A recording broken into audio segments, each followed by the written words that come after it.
Ini pertama sebentar.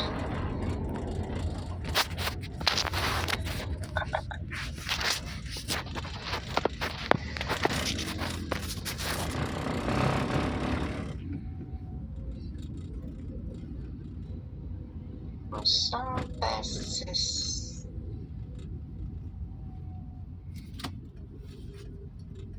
Nah,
oke, saya mulai gitu ya. Langsung saja saya mulai hari ini. Assalamualaikum warahmatullahi wabarakatuh.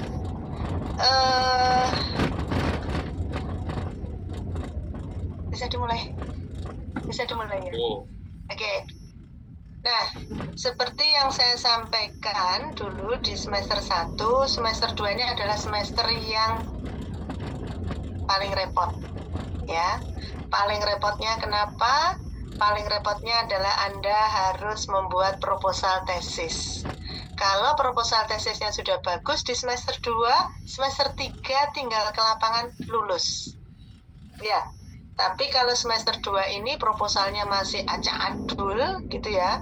Semester 3 nanti Anda masih perlu memperbaiki lagi, lulusnya jadi molor menjadi semester 4 ya. Nah, itu yang perlu diperhatikan gitu ya teman-teman. Oke. Ini karena saya memberi materi sedikit saja, apakah bisa dimulai sekarang atau menunggu yang lain ready ya? Ini nampaknya mungkin bapak-bapak masih pada sholat di masjid atau bagaimana? Ready saya pernah. Ready ya?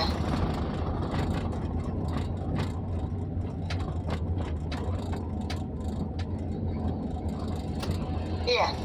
Kalau bapak-bapaknya mungkin masih di masjid ini. Tapi kalau yang mbak-mbak ini, Amanca, kemudian Cika, Elva, Elis, Farah, Febriana, Liling, kemudian Noris, Patricia, ada Bu Patricia, ada Yuni, gitu ya. Boleh saya awali sekarang? Boleh, Bu. Boleh, Bu. Saya.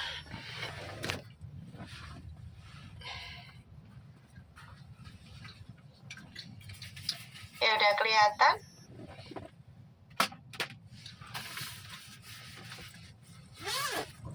Sudah, Bu Erna.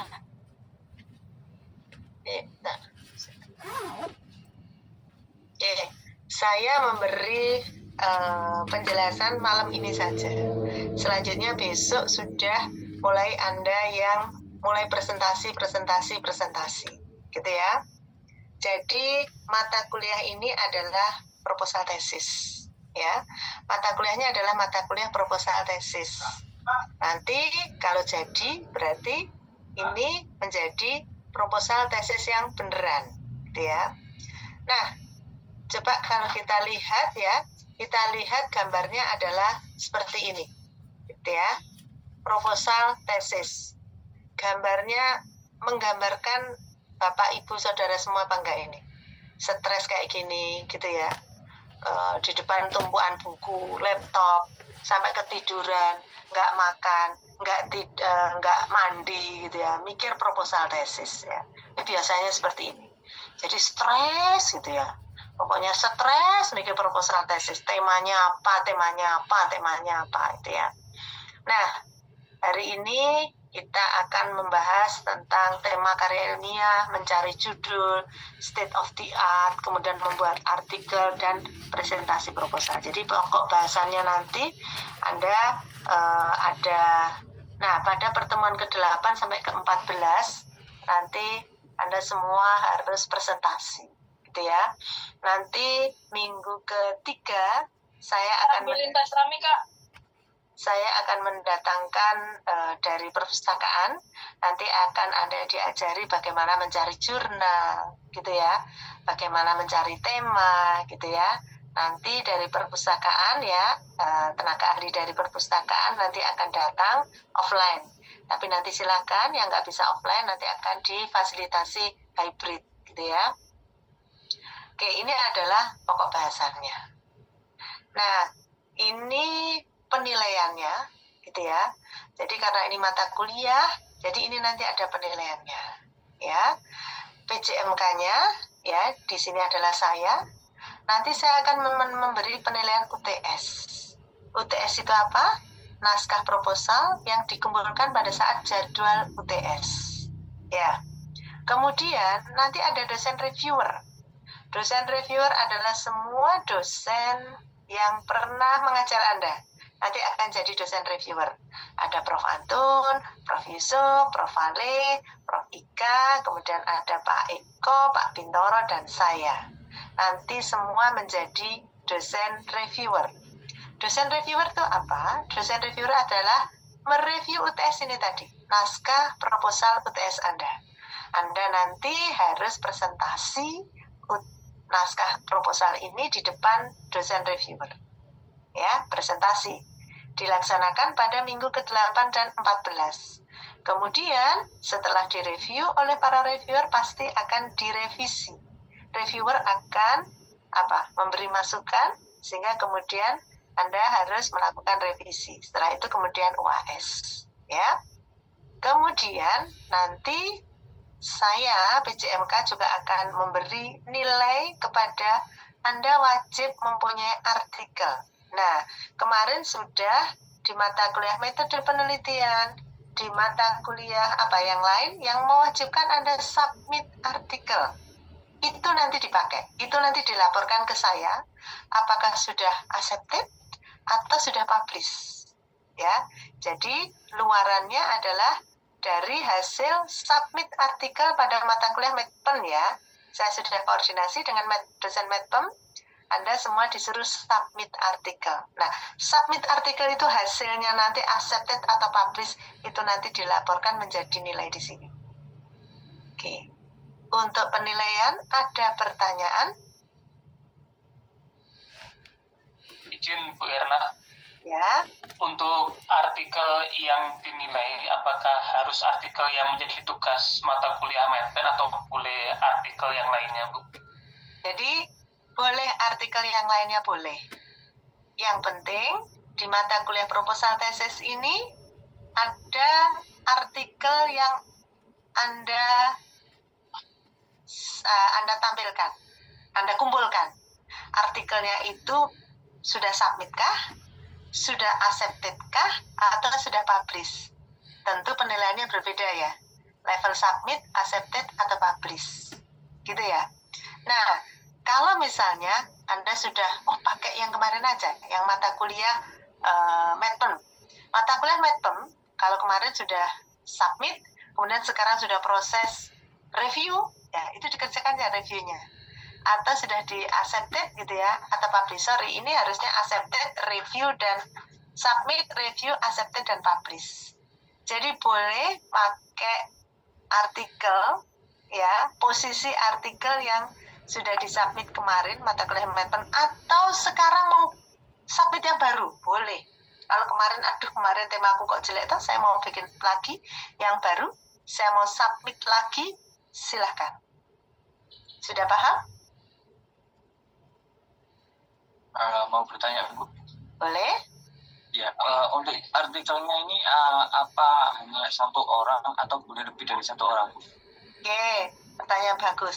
Artikel boleh lebih dari satu orang, boleh. Tapi yang mengeklaim, yang boleh ngeklaim di mata kuliah ini adalah penulis pertama. Ya, jadi misalnya Mas Kasan menulis dengan siapa? Dengan Sinta, dengan Prasetyo, gitu boleh. Tapi Mas Hasan harus di penulis pertama yang boleh ngeklaim.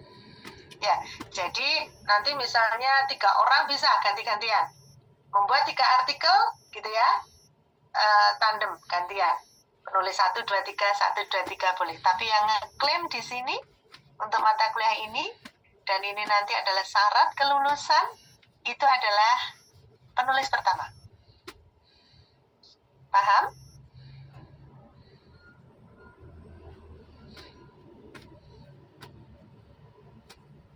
Ya, oke.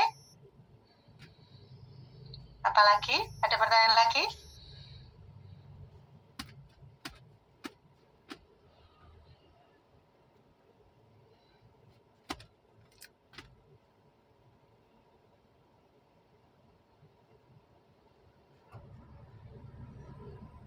Oke, sebentar. Saya 5 menit dulu.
Oke, mohon maaf nih tadi ada iklan sebentar ya.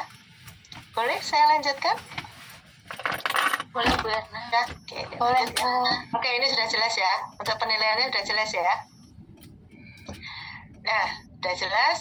Nah, nanti saya tambahkan lagi untuk dosen reviewer, ya dosen reviewernya ini nanti ke depan insya Allah akan jadi dosen pembimbing tesis. Nah, siapa pembimbing tesisnya, siapa dosen reviewernya, Anda saya beri kesempatan untuk boleh memilih dosen. Boleh memilih dosen, calon pembimbing tesisnya itu boleh memilih. Nanti saya minta Anda memilih 2 dosen sebagai pembimbing pertama dan pembimbing kedua. Calon pembimbing pertama dan pembimbing kedua. Tentunya memilih dosen itu tidak asal memilih. Mungkin bisa berdasar kompetensinya, atau mungkin berdasar mungkin Anda nyaman dengan dosen tersebut gitu ya. Jadi jangan sampai mahasiswa itu tidak nyaman dengan dosen pembimbingnya. Saya tidak mau seperti itu. Jadi nanti silahkan, Anda sudah diajar oleh beberapa dosen ya, dosen MKP sudah mengajar semua, pilih di antara beberapa dosen tersebut yang nanti menjadi calon pembimbing tesisnya. Itu ya. Oke, jadi pembimbing tesis tidak saya pilihkan, tidak saya kopiok juga tidak gitu ya. Nanti silakan Anda boleh mengajukan calon pembimbing. Ya. Oke, lanjut. Saya lanjutkan. Skripsi, tesis, disertasi. Posisinya Anda sekarang membuat tesis, ya. Skripsi sudah pernah, skripsi zaman S1 gitu ya. Skripsi itu KKNI-nya 6. Ya. Kemudian kalau profesi KKN-nya 7 dan 8 ya, magister KKNI 8 ya, spesialis KKNI 8 atau 9. Ini adalah KKNI ya, ini adalah kompetensi, standar kompetensi nasional. Jadi apa sih bedanya skripsi? Kalau skripsi Anda semua sudah pernah membuat skripsi, skripsi itu mendescribe, hanya mendeskripsikan saja, menjelaskan saja, ya menjelaskan saja. Kalau tesis Anda menjelaskan dan menganalisis, mendescribe dan menganalisis, sudah mulai bermain teori. Kalau S3 doktoral itu ada describe, analisis, dan interpretasi, interpreted. Jadi menginterpretasikan teori, ya teori yang diuplek-uplek, yang dibahas teori gitu ya. Teorinya cocok apa enggak dengan fenomena yang ada, teorinya sesuai enggak dengan fenomena yang ada. Itu antara skripsi, tesis, disertasi. Anda semua pasti sudah pernah membuat skripsi. Sekarang membuat tesis. Ya. Pembuatan tesis, bla bla bla bla, udah ini nggak usah. Saya lanjutkan biar cepat. Nah, yang perlu Anda perhatikan ada ini. Ya. Saat ini adalah tesis. Gitu ya. Tesis itu ada bagian awal, bagian inti, dan bagian akhir. Bagian awal ada halaman judul, moto, gitu ya. Ada pengesahan, ada persembahan, pernyataan plagiat, ada abstrak, kata pengantar, daftar isi, daftar tabel, daftar gambar. Kemudian bagian inti ada pendahuluan, tinjauan pustaka, metode, hasil, dan kesimpulan. Bagian akhir daftar pustaka. Nah, nanti mata kuliah ini Anda menggunakan bagian inti. Berhenti sampai metode penelitian. Jadi nanti Anda membuat pendahuluan, tinjauan pustaka, dan metode penelitian. Berhenti di metode penelitian untuk mata kuliah ini. Nah, jadi pahami ya? Saya lanjutkan. Judul tesis, ya. Judul tesisnya. Judul tesisnya pasti seperti ini. Apa yang saya tulis, apa ya yang harus saya tulis, apa ya, bingung. Sekarang bingung, pasti semuanya pada bingung. Ya. Ini yang lain yang di mana ini, nah? Jangan-jangan saya ngomong sendiri nih. Enggak, Bu. Bukan Bu. Hah? Nggak ngomong Memikirkan Bu. Dan Oh, iya. memikirkan video. Memikirkan tesis. Ganggu. Membaca presentasi ini lebih bingung juga. Membaca presentasi aja bingung ya. Ya wes, saya nanti ngomong sendiri nih, nggak ada mendengarkan ini ya. Apa yang harus saya tulis, apa yang harus saya tulis, apa yang harus saya tulis gitu ya. Bingung ya, ya memang bingung ini ya. Bingung ini ya. Nah, pentingnya menentukan judul penelitian. Sudah, saya tidak usah mengatakan lama-lama ya. Judul penelitian tentu penting. Kenapa? Karena dengan melihat judul orang akan tertarik. Orang akan tertarik dengan dengan hasil, dengan penelitiannya. Anda bisa download artikel-artikel saya yang diterbitkan di Scopus. Silakan di-download ya. Beberapa artikel, cari aja di Scopus Ernastia-Ningrum, nanti banyak artikel-artikel saya di situ. Yang penting itu judul. Judul, pokoknya judulnya menarik dhisik. Orang akan tertarik untuk melihat dalamnya. Ya. Nah, bagaimana dengan judul itu ditulis pertama sebelum dibuat tesis atau sesudah? Boleh. Judul itu ditulis sebelum membuat proposal, kemudian nanti diganti sampai proposal selesai, tidak apa-apa. Tapi yang penting, carilah judul yang menarik, jangan judul yang biasa-biasa. Analis kebijakan bantuan program operasional sekolah, halus biasa. Ya, terus kemudian implementasi kebijakan misalnya sekolah zonasi. Kemarin sudah banyak. Cari yang judul menarik, tema yang menarik, tema yang update yang kira-kira belum banyak diteliti orang. Ya, fungsi judul, sih nggak usah ini ya. Tadi menarik perhatian, pasti judul harus menarik. Ya. Nah, sekarang judul penelitian ya dinyatakan dengan keyword tertentu yang tersusun dalam kalimat. Ya, kalau misalnya Anda menggunakan korelasi, ya biasanya kuantitatif gitu ya. Nanti yang pengen kuantitatif juga boleh. Pengaruh X terhadap Y, efek X terhadap Y, biasanya judul seperti ini. Ya, atau peranan X dalam Y, partisipasi X dalam Y, misalnya seperti ini. Ya, ini atau penelitian non korelasi, biasanya dinyatakan secara verbal, analisis X dalam upaya peningkatan Y dan Z gitu ya, misalnya seperti ini. Judul-judul yang biasa. Ya, lanjut. Pas ini nggak usah. Carilah 6 contoh judul artikel, nggak usah diskusi-diskusian, nggak usah tugas-tugasan. Langsung saja nanti minggu depan Anda sudah menyiapkan draft proposal tesis. Ya, saya stop di sini. Kasih materi yang kedua. Langsung, biar malam ini biar tuntas semuanya ya. Jadi Anda cukup banyak waktu untuk membuat proposal. Bu Erna. Oke. Ya, boleh. Silakan. Tadi masih bingung Bu, terkait dengan publish jurnal ini, apakah harus sesuai dengan tema tesis atau enggak Bu ya? Oke, pertanyaan menarik dari Mas Hasan, gitu ya. Publikasi tidak harus berdasar tesisnya. Tema lain boleh. Oke, paham? Asal publish, udah gitu aja. Syaratnya itu publish, punya publikasi. Tidak ada syarat embel-embel publikasi diambilkan dari tesis, tidak. Ya, silakan publikasi dari hasil kemarin Anda skripsinya belum dipublikasikan, ambil data dari skripsi. Atau misalnya Anda sekarang sedang penelitian, punya data, pakai data itu. Atau mau pakai datanya tesis, boleh. Atau sekarang sudah publish, sudah publikasi, data di publikasi itu dipakai untuk proposal tesis juga boleh. Kalau sudah punya publikasi, pakai aja data dari publikasi itu dilanjutkan masukkan tesis, boleh. Gitu ya. Nanti kan ditesis kan, kalau ditesis kan pembahasannya tentu tidak sama dengan publikasi. Kalau ditesis kan lebih luas gitu ya. Anda menampilkan informan, menampilkan kemudian nanti hasil wawancara-wawancara, ada teori-teori gitu ya.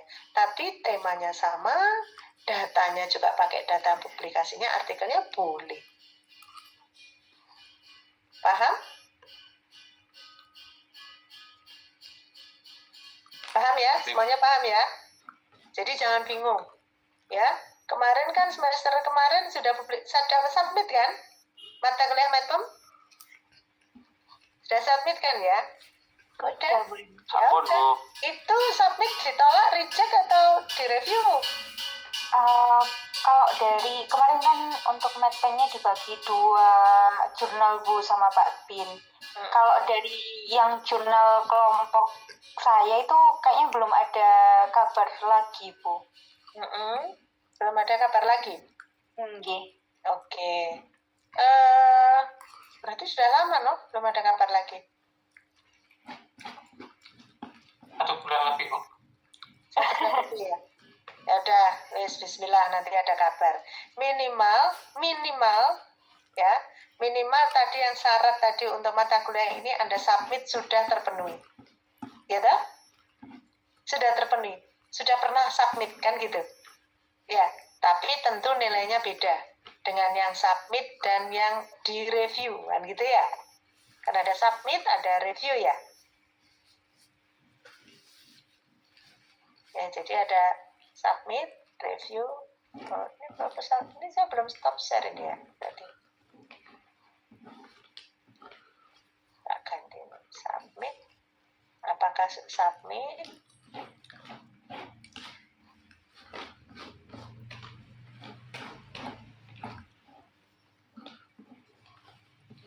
Yuk, ada pertanyaan lagi? Sebelum saya lanjutkan, karena nanti mulai minggu depan saya sudah tidak memberi materi, ganti Anda yang banyak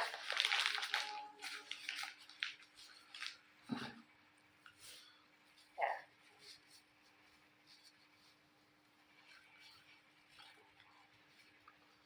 Udah ya, yuk tak lanjutkan kalau nggak ada. Udah kelihatan ini? Ya, tadi kita fokusnya di kotak yang saya kasih garis-garis hitam ini. Gitu ya. Ini temanya sekarang tema tesis. Tema tesis siapa sih? Kok bingung ya aku gitu ya. Apa harus saya tulis, apa harus saya tulis, apa harus saya tulis. Bingung meneh. Bingung lagi gitu ya. Nah, jadi masalah penelitian itu intinya ada empirical gap. Ya, ada empirical gap. Anda bisa menampilkan empirical gap, gitu ya. Empirical gap itu adalah kesenjangan apa yang seharusnya terjadi dan apa yang kenyataan. Biasa disebut dengan das Sollen dan das Sein. Gitu ya, ada gap antara yang seharusnya terjadi, gitu ya, dan yang kenyataannya. Misalnya, sekarang Indonesia kita kan lagi heboh dengan gas LPG melon. Yang seharusnya terjadi apa sih? Dengan kebijakan pemerintah itu, dengan regulasi itu ya, yang penjualan gas melon tidak boleh, harus di agen, tidak boleh pengecer. Maksudnya pemerintah itu ada harga stabil, tidak ada yang memainkan harga. Ya, kemudian itu yang diharapkan. Tapi kenyataannya apa? Dasarnya apa? Kenyataannya kacau balau di lapangan. Banyak masyarakat yang nggak kebagian, kesulitan untuk mendapatkan gas LPG, gas melon itu ya. Sehingga kemudian menjadi ribut kenyataannya. Dan kenyataannya ya, masyarakat juga katanya di agen pun ya, ternyata juga kehabisan. Itu kenyataannya. Sehingga ini ada yang namanya empirical gap. Apa yang seharusnya, das Sollen, dan apa kenyataannya, das Sein. Itu harus Anda tampilkan. Intinya apa? Ada problem. Ya, empirical gap ini pasti ditunjukkan dengan data. Ya, jadi ini yang diingat-ingat, Anda harus punya data. Data, sekali lagi, data itu harus ada sumbernya. Data harus ada sumbernya. Dari mana? BPS. Dari mana lagi data yang ada sumbernya? Data apa yang ada sumbernya?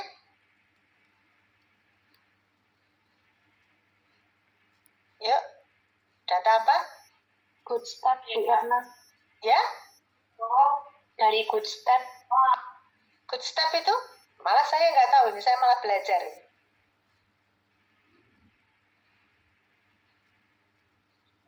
Source-nya? Dokumen resmi pemerintah, Bu. Dokumen resmi pemerintah, laporan-laporan dokumen resmi pemerintah. Ya, atau dari website. Website kan resmi juga. Ada sumbernya, betul nggak? Website pemerintah. Atau berita-berita online. Capture itu berita-berita online. Detik.com, republika.com, kompas.com. Ya, itu juga berita yang ada sumbernya. Jadi kalau begitu, ketika Anda menampilkan data bisa berupa apa? Tabel, angka, gambar, grafik. Ya, bisa berupa seperti itu. Di capture aja berita-berita online, itu capture berupa gambar toh, disebutkan sumbernya. Ya, www apa gitu ya. Sebutkan. Intinya, empirical problem itu Anda harus menampilkan data empiris, data yang ada sumbernya. Yes, paham? Jadi besok kalau ada proposal, langsung aja saya lihat mana datanya. Pasti begitu. Oke, lanjut. Selanjutnya, gitu ya. Ada theoretical gap. Kesenjangan antara teori yang ada dengan situasi problematik yang berkembang saat ini. Jadi ada theoretical gap. Itu juga bisa. Tampilkan teori yang kemudian teorinya sudah nggak berkembang ini saat ini. Ya, teorinya wis gak cocok ini dipakai saat ini. Ya, misalnya pelayanan publik sekarang di era VUCA. Ya, era VUCA sekarang ya, kalau pelayanan publik masih yang model tradisional wis gak cocok ya kalau saiki. Ya, sekarang sudah mulai digital semuanya misalnya. Yang ketiga adalah adanya riset gap. Apa sih riset gap? Riset gap adalah Anda menampilkan beberapa penelitian cari penelitian terdahulu. Misalnya, meneliti tentang kebijakan pendidikan. Cari aja di Google Scholar, cari aja di Scopus, cari aja di Web of Science. Penelitian tentang pendidikan. Beberapa penelitian sebelumnya, orang-orang tuh meneliti apa tentang pendidikan. Oh, ternyata penelitian terdahulu yang berkaitan dengan tema pendidikan itu banyak orang meneliti tentang sumber daya guru atau meneliti tentang siswa, cara belajar siswa di kelas. Atau kebanyakan kalau penelitian tentang pendidikan membahas tentang bantuan sekolah. Misalnya seperti itu. Atau banyak membahas tentang sarana prasarana. Berarti ada peta penelitian. Gapnya apa? Ternyata beberapa penelitian terdahulu belum ada yang membahas tentang evaluasi kebijakan, misalnya begitu.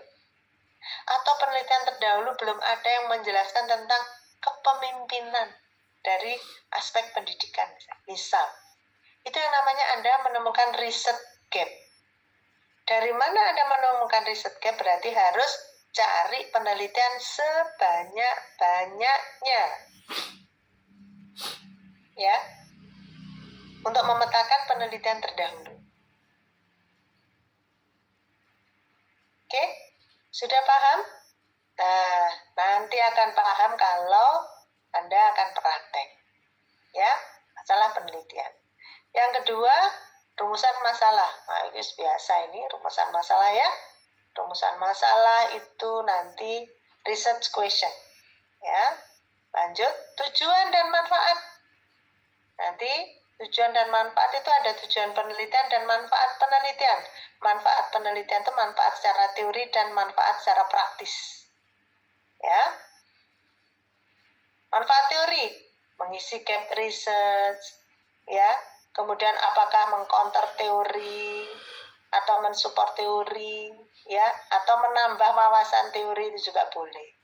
Kalau manfaat praktis, ya itu tadi, hasil riset bisa digunakan atau dimanfaatkan secara praktis. Oh, digunakan kebijakan, ya, saran kebijakan. Misalnya, biar dipakai, kalau misalnya penelitian tentang pendidikan, berarti bisa dipakai kepala dinas pendidikan, bisa dipakai acuan menjadi peraturan bupati, misalnya. Nah, ya, ini manfaat praktis. Lanjut. Lanjut. Ini teori-teori tok ini, ya. Latar belakang masalah, ya. Nih. Mencari tema penelitian, bingung mencari tema penelitian. Yang penting Anda baca tesis-tesis terdahulu. Baca artikel itu banyak sekali, ya. Kalau misalnya, ya, misalnya pengen mencari tema tentang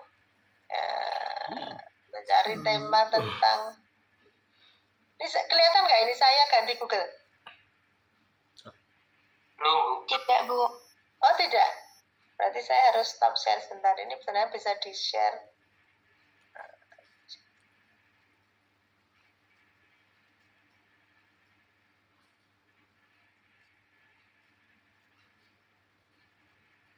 Misal ini, coba saya googling ya. Nah, kelihatan ya, googling saya ya. Iya, Bu. Kelihatan. Cari aja di Google Scholar misalnya. Google Scholar. Saya klik Google Scholar. Ya, ini Google Scholar ya. Saya klik. Ya, coba misalnya Anda temanya tentang apa? Tentang tenaga kerja. Ya, tenaga kerja misalnya. Misal ini ya. Tenaga kerja. Ya, ini coba keluar ini. Ini dengan 1 detik saya sudah menemukan 2.030.000 hasil pencarian saya dengan kata kunci tenaga kerja. Anda pengen tema apa? Tenaga kerja. Pengaruh disiplin kerja dan motivasi kerja terhadap prestasi kerja. Wah, ini. Buka aja nih nanti satu persatu. Anda sudah punya tema. Ya, tenaga kerja. Saya tenaga kerja dihubungkan dengan bonus demografi misalnya, ya. Juga, nah, penyerapan tenaga kerja dan pertumbuhan ekonomi menuju era bonus demografi. Sekarang kita punya bonus demografi sampai puncaknya nanti tahun 2030. Apakah sudah ada kebijakan yang mengantisipasi ketika bonus demografi nanti mencapai puncaknya tahun 2030. Indonesia akan masuk menjadi aging population. Orang-orang tua. Ya, artinya setelah tahun 2030 penduduk Indonesia banyak orang tuanya. Apa yang akan terjadi? Gitu ya. Tenaga kerja menjadi sedikit, ya tenaga kerja menjadi tua-tua gitu ya.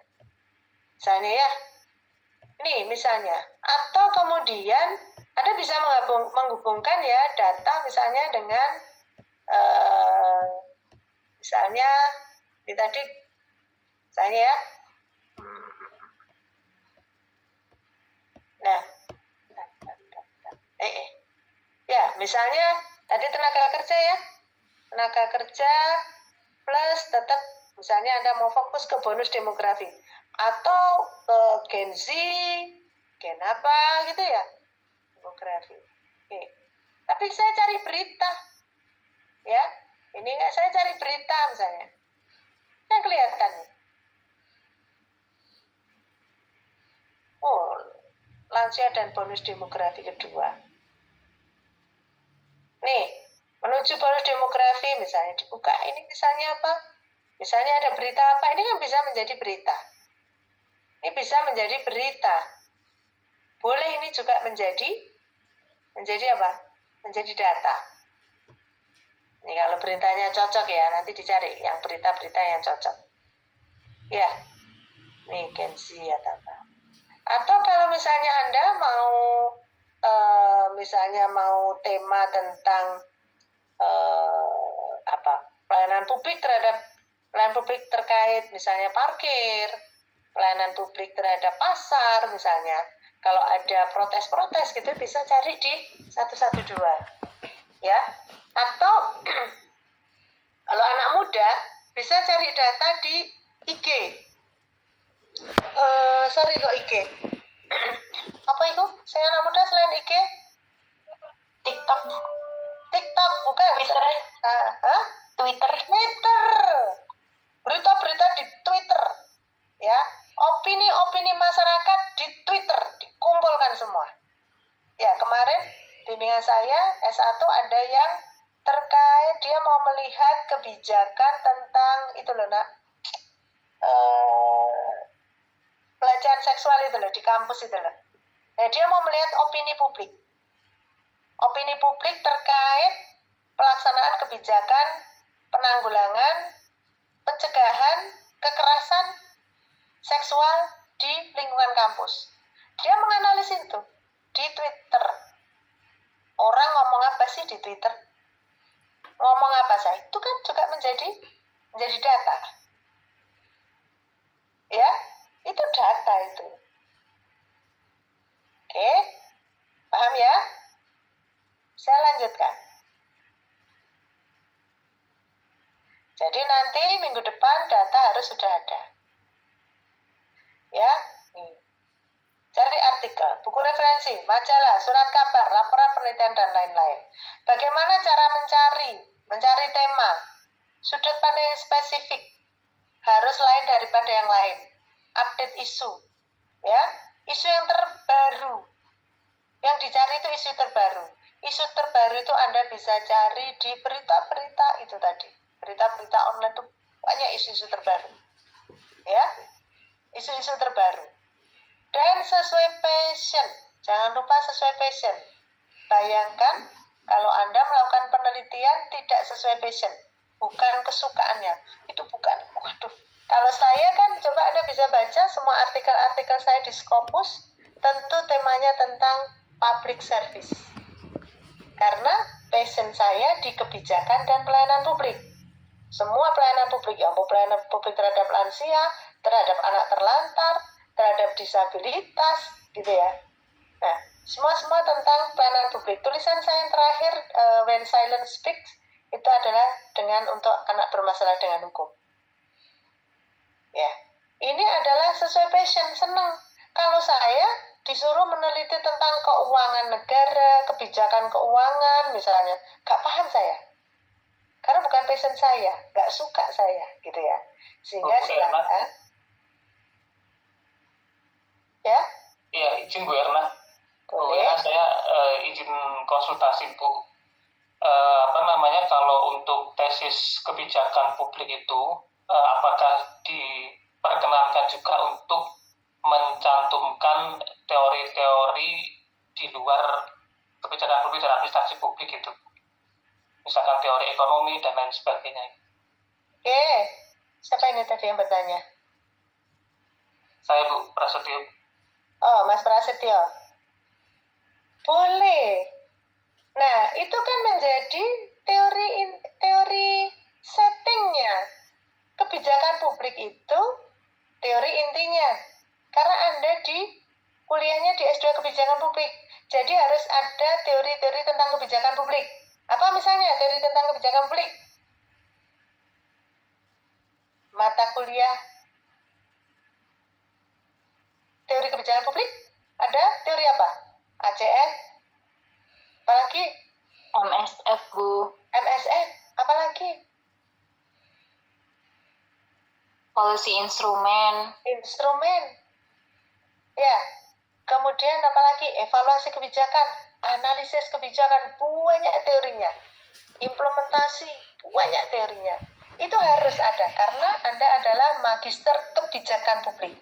Tapi temamu apa sih? Kalau temanya tentang ekonomi ya masukkan teori ekonomi.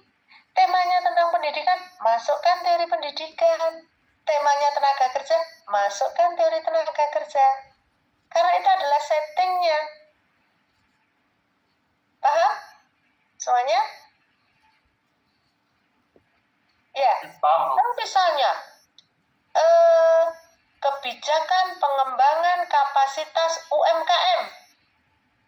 Nah, berarti teorinya apa? Teorinya tentang kebijakan publik, kan begitu? Teori tentang pengembangan kapasitas, ya toh? Terus konsep tentang UMKM.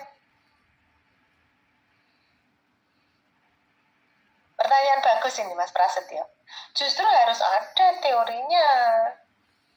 Karena itu adalah settingnya. Kebijakan publik teori utamanya, tapi kebijakan tentang apa? Kebijakan tentang kemiskinan. Ya berarti harus ada teori tentang kemiskinan. Kebijakan tentang pemanfaatan bonus demografi.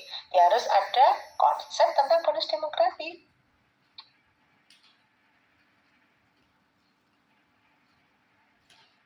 Oke, paham? Terima kasih ya, Mas Prasetyo.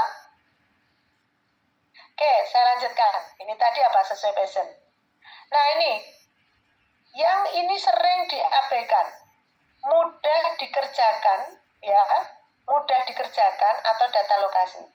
Saya menyarankan Anda, kalau masih kuliah kan pengennya idealis. Yang bagus, ya. Ada mahasiswa MKP yang kemudian dia informannya itu DPR pusat, DPR RI. Ya, kira-kira sulit apa enggak?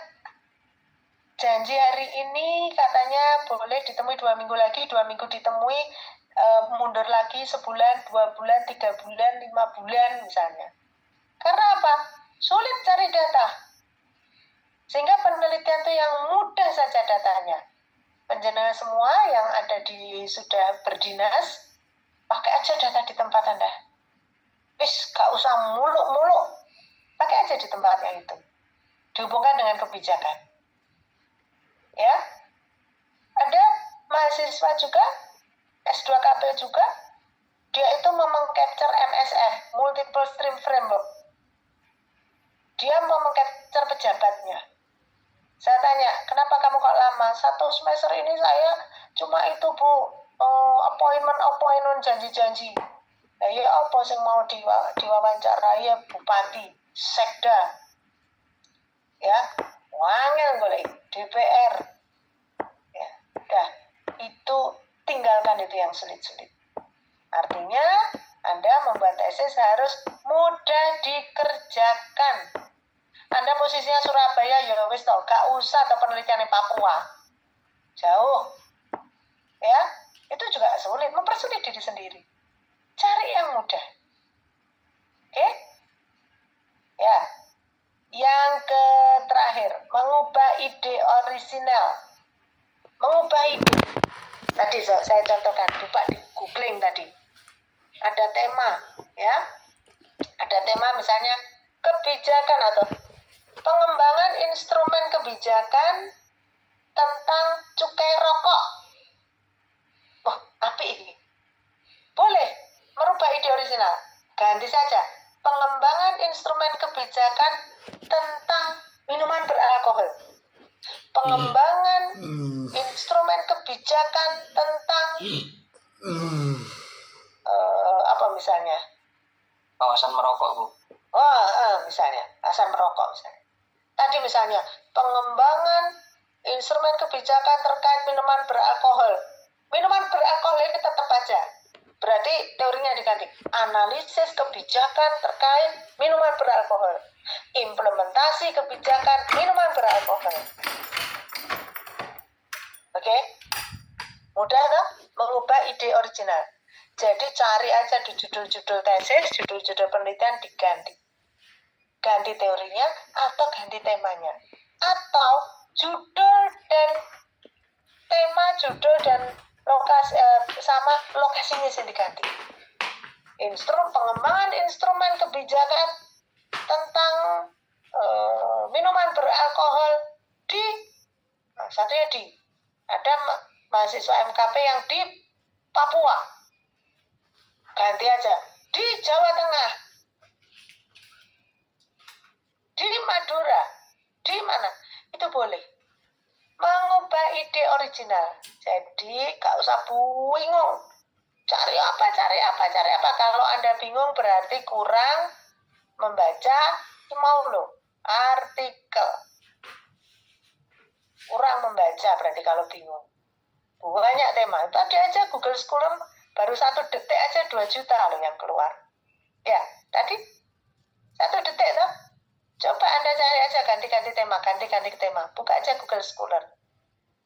Di situ banyak penelitian yang Anda bisa pakai. Gak usah bingung. Ya. Cari Google Scholar, cari atau berita-berita online, gampang wis. Jadi nggak ada kata kehabisan tema. Banyak tema, tinggal milih. Lanjut. Rumusan masalah yang baik. Masalah harus visible. Masalah tersebut harus dicarikan jawabannya melalui sumber yang jelas. Masalah harus clear, jelas. Masalah harus signifikan. Yang menjadi kebiasaan mahasiswa itu masalah rumusan masalah itu tiba-tiba muncul. Gak ada hubungannya dengan pendahuluan.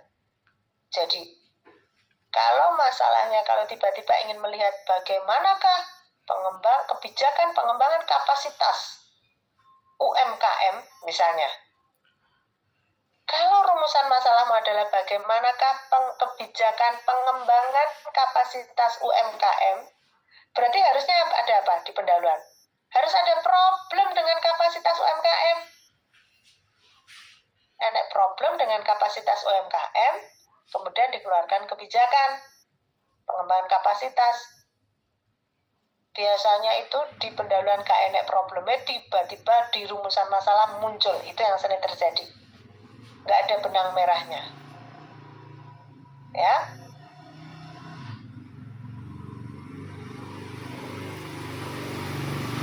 Ya. Nggak usah. Selesai. Stop share. Saya share selanjutnya. Sambil boleh ya, sambil bertanya boleh ya. Jadi silakan langsung menyela nggak apa-apa. Karena saya malam ini mau saya selesaikan semuanya. Proposal tesis ini yang ketiga, masih tetap seperti ini, gurung guyu, belum ketawa, masih sumpek, ya, si sumpek ini. Ya, lanjut. Ini fokus di sini. Ya. Ini di kerangka teori. Tadi kan sudah di pendahuluan. Di PLBM tadi sudah toh? Rumusan masalah sudah, tujuan masalah. Sekarang tinjauan pustaka. Kerangka teori. Kerangka teori tadi ya yang ditanyakan Mas Prasetyo atau siapa tadi? Ya, ada permasalahan kemudian ada teori. Ya, ada riset, ada kesimpulan. Kalau dari gambar ini berarti Anda melakukan riset tanpa teori bisa enggak? Bisa enggak? Tidak bisa dan tidak boleh. Harus ada teorinya.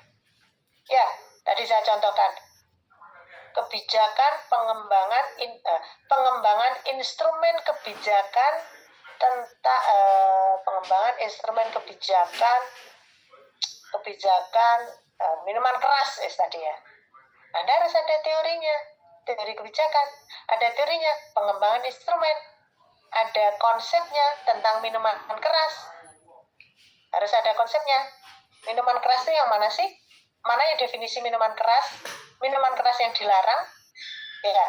Ojo salah, engko minuman keras mergo karena nggak ada konsepnya, nggak ditampilkan konsepnya, engko jadi degan, barang jadi minuman keras engko. Ya, harus dipahamkan konsepnya. Ada konsepnya. Jadi harus ada teori di sini, ya. Teori di sini itu menunjukkan teori dan menunjukkan penelitian terdahulu. Sehingga ini ada state of the art, ada previous study-nya. Ya, di teori ini. Apa sih state of the art? State of the art itu novelty, biasa dibaca novelty. Atau gampangannya kebaruan teori. Kebaruan. Jadi, yang dimaksud kebaruan itu adalah tesis Anda ini harus beda dengan penelitian yang lain. Gak boleh sama plek. Ya, tapi kita bisa mengubah ide orisinal orang. Teorinya sama, lokasinya beda. Teorinya sama, lokasinya sama, informannya yang beda. Kan gitu. Cuma diganti dikit-dikit aja. Itu nggak apa-apa. Mengubah ide orisinal. Kemudian melakukan riset dan kesimpulan. Ya. Ini saya contohkan. Saya mencoba pakai Fosvure dengan tema public service. Ya, pakai Fosvure. Ini ada aplikasi install Fosvure. Sebanyak 10.595 artikel ditemukan di database Scopus dengan kata kunci public service rentang tahun 10 tahun terakhir ada 10.595. Temanya public service. Saya coba tema public service. Mosok 10.595 Anda ngambil satu aja nggak bisa. Mencontoh ide orisinal tadi loh. Wakeh ini. Bu Sinta sampai pusing itu loh Bu Sinta.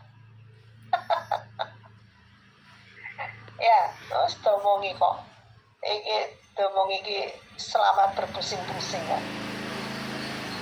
Ya. Saya contohkan lagi. Fosvure good governance. Ya, ini kan tema good governance. Ada 2.481 Scopus dengan tema good governance. Rentang waktu 2014-2024, 10 tahun terakhir. 2.481. Maksudnya satu ini Anda pakai untuk tema Anda tesis nggak bisa? Ya. Oke. Jadi tidak ada halangan untuk Anda mengatakan, Bu, bingung Bu cari tema. Ya, nggak ada alasan. Kalau Anda mengatakan bingung cari tema, berarti Anda belum buka Google Scholar, Anda belum buka artikel-artikel, Anda belum buka jurnal-jurnal. Anda juga belum buka berita-berita online. Banyak di situ masalah. Anda itu diuntungkan dengan kuliah di S2 Kebijakan Publik karena Anda membahas kebijakan publik, itu semua aspek kehidupan bisa Anda analisis. Coba kalau Anda misalnya di FKM, kuliah di FKM, kesehatan masyarakat, temamu ya kesehatan masyarakat aja. Kan begitu. Anda kuliah di ekonomi, temamu ya kudu ekonomi. Di hukum, temanya tentang hukum. Peternakan, temanya harus peternakan. Kalau kuliah pertanian, temamu harus pertanian. Tapi Anda kuliah di S2 Kebijakan Publik diuntungkan. Kenapa? Karena kebijakan publik membahas semua aspek kehidupan. Mau bahas pertanian? Oke, kebijakan pertanian. Perikanan? Oke, kebijakan perikanan. Tenaga kerja? Oke, kebijakan tenaga kerja. Kemiskinan? Kebijakan penanggulangan kemiskinan. Lingkungan? Kebijakan lingkungan. Enak nggak? Jadi nggak ada alasan tidak punya tema. Kebijakan tentang tenaga kerja. Oke, kebijakan tenaga kerja. Berarti Anda itu bisa merambah semua persoalan, semua masalah. Makanya di S2 Kebijakan Publik ini adalah multidisiplin. Dari S1 disiplin ilmu apapun boleh masuk ke sini. Ya, Anda yang backgroundnya dulu pertanian ya, bikin aja kebijakan pertanian. Jadi tetap inline. Bapak Ibu yang posisinya sekarang ya ada di instansi mana? Misalnya di kependudukan, dinas kependudukan, cari aja kebijakan kependudukan, cari aja problemnya. Yang di kecamatan, cari aja. Di kecamatan ada problem apa sih? Ya. Oke, paham ya? Jadi tidak ada alasan lagi tidak punya tema. Lanjut. Kalau nggak ada yang bertanya, saya lanjutkan.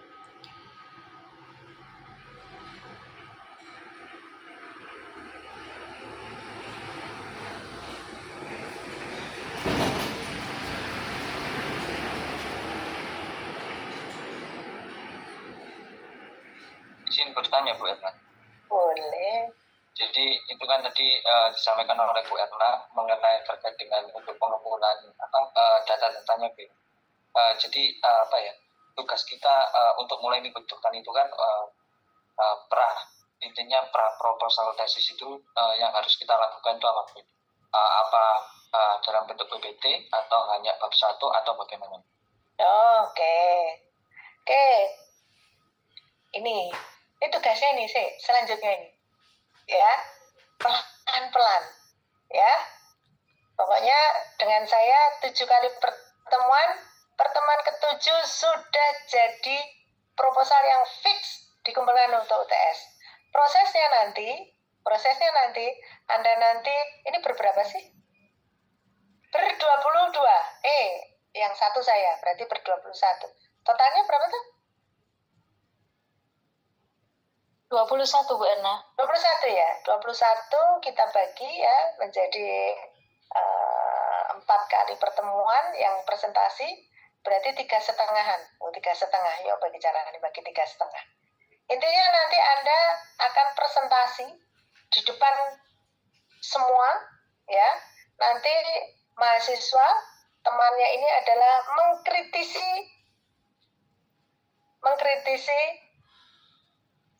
mengkritisi tema dari teman-temannya. Gak apa-apa mengkritisi ya, biar tahu ya. Jadi nanti pada saat di depan dosen reviewer sudah terbiasa dikritisi ya. Ini sekarang saya tunjukkan nanti Anda minggu depan nanti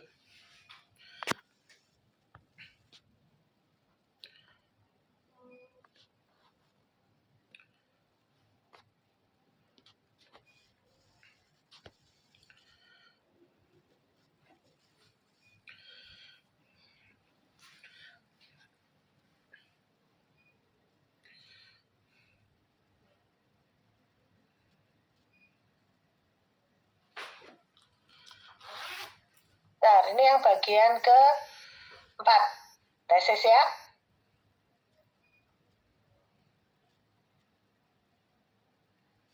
Oke. Ini ya. Iki ojo tetap loyo. Ngeluh jangan. Ya, ngeluh apa? Ingat, minggu depan Anda harus sudah mempunyai LBM. Berarti sekarang sudah mikir temanya apa, itu ya.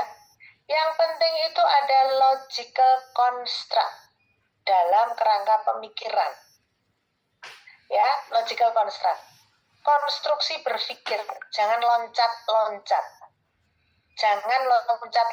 konstruksi berpikirnya.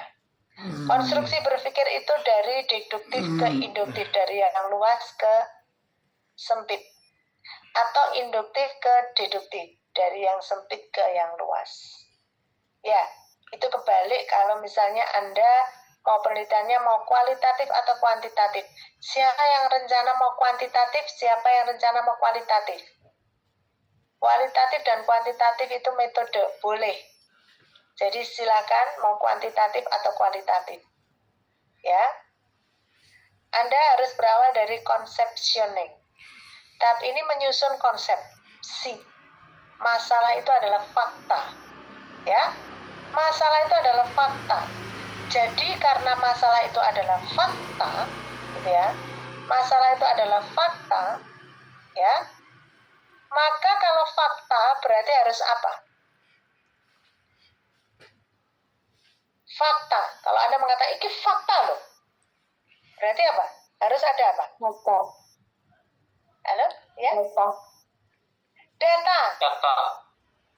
Nek gak ono data nek kuwi jenenge omdo. Ngomong doang. Kan gitu. Harus ada data. Masalah itu fakta. Kalau Anda mengatakan bahwa sekarang ini kemiskinan di suatu desa X misalnya itu meningkat. Ojo ngomong tok. Gak boleh ngomong tok. itu nanti jadi gosip, jadi isu, jadi fitnah, gibah, macam-macam. Ini sudah di infotainment nih ngomong. Infotainment aja ada datanya. Harus ada datanya.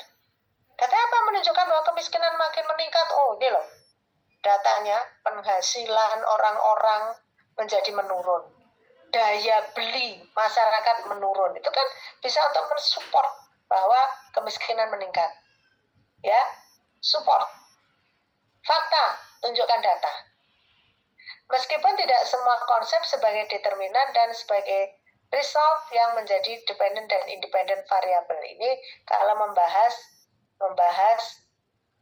kuantitatif. Tapi yang penting masalah itu adalah fakta. Ya, nggak boleh masalah itu masih gosip. Katanya, nggak boleh. Ya, konsep yang khusus. Tahap ini menyusun ketentuan itu biasanya diperoleh dari peninjauan penekunan kepustakaan ini. Artinya Anda harus punya konsep. Berarti apa? Pakai teori. Gitu ya. Harus ada konsep. Pakai teori. Yang ketiga adalah judgment. Tahap ini membuat pertimbangan atau membuat argumentasi. Yang menjadi pertimbangan atau argumentasi adalah menempatkan perkara dan premis minor dalam premis argumentasi. Ini Anda mulai berpikir ini perlu diselesaikan.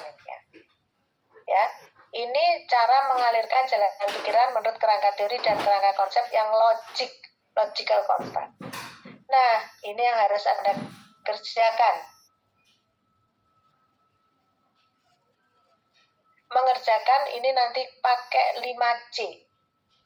Common ground, complication, concern, course of action, dan contribution. Ini yang ada di LBM. Common ground. Bagian pembuka artikel yang membahas sesuatu yang umum terkait topik penelitian. Ya, atau common knowledge. Yang umum dulu. Bagian itu umum. Misalnya, contoh misalnya apa? Kita mau melakukan penelitian dengan tema apa?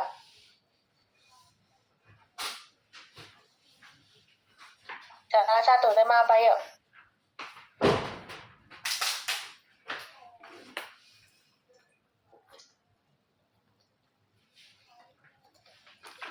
Misal lingkungan, Bu. Oke, lingkungan. Misal lingkungan ya. Lingkungan Anda ngomong lingkungan itu adalah common ground. Masih umum. Misalnya Anda mau membahas tentang sampah plastik, ya. Sampah plastik. Kalau mau ngomong kebijakan penanggulangan sampah plastik. Oke, saya contohkan saja ya.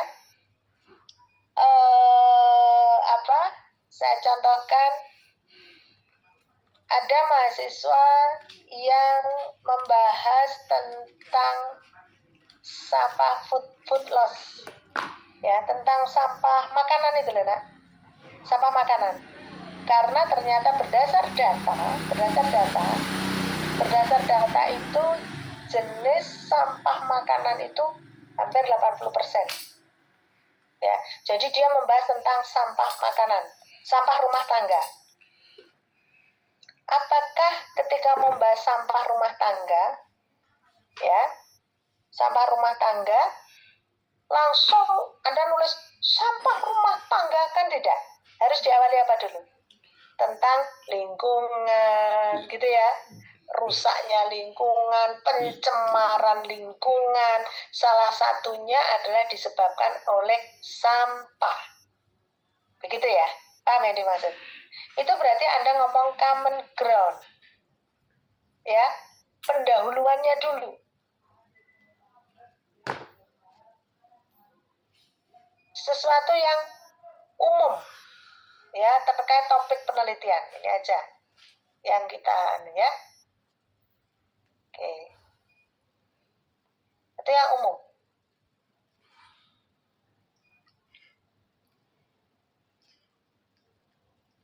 Oke. Ya, nanti minggu depan saya berikan cari common ground-nya, ya. Kita cari bersama-sama common ground-nya yang mana, gitu ya. kemudian complication-nya yang mana, gitu ya.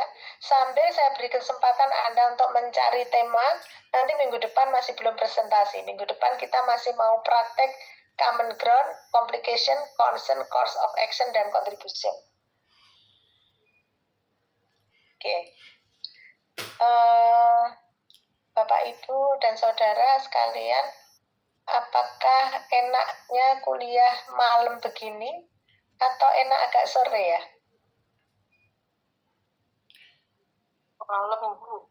Malam ya? Pak ngantuk ya? Tiba dosen ini ngantuk. Kayaknya beralasan nanti Anda capek dan ngantuk ya. Ada dosen ini ngantuk. Ya, common ground. Sudah paham common ground? Paham ya? Jadi kalau mau membahas tentang tadi siapa tadi yang ngomong lingkungan gitu tadi? Siapa tadi?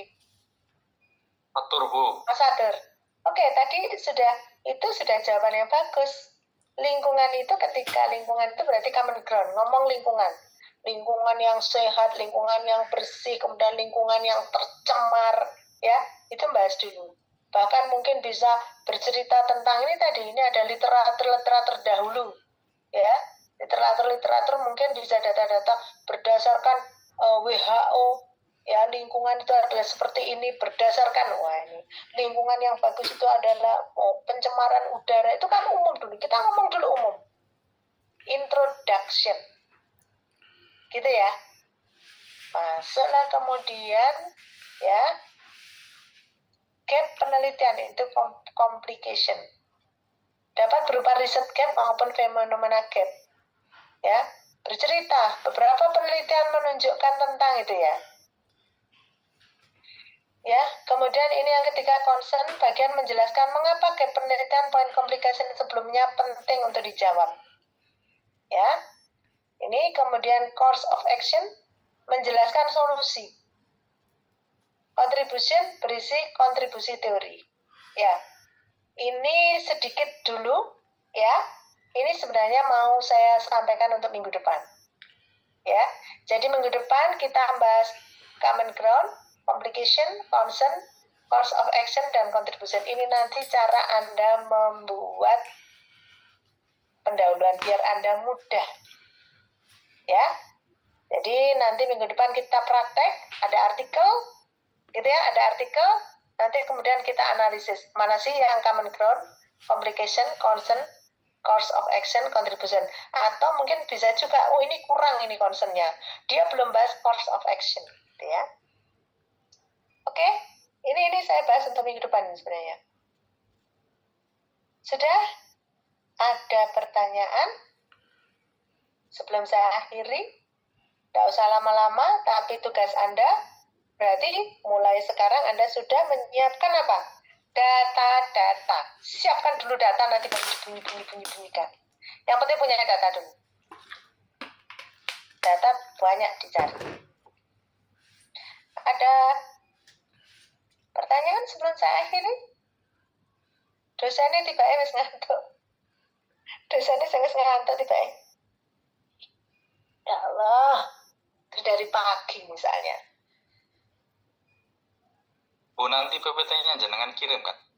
Oh siap, dikirimkan. Saya kirimkan nanti di grup ya. Baik, makasih Bu. Kok tak kirim saya IG nak? Di sini dah, di chat sini dah. Kok aku lali mesti. Nanti saya kalau lupa terus saya ditagih-tagih.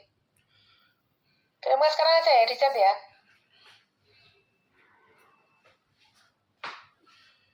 Proposal mata kuliah.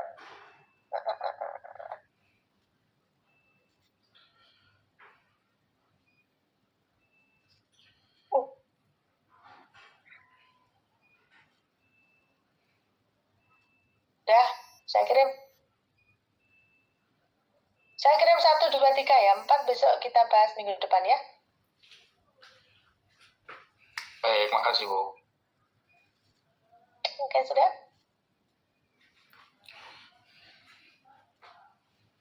Sudah, boleh Dian. Sudah? Ada pertanyaan, Mbak?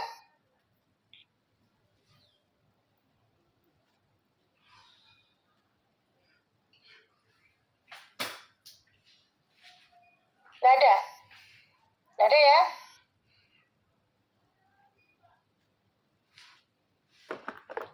Cukup, Bu.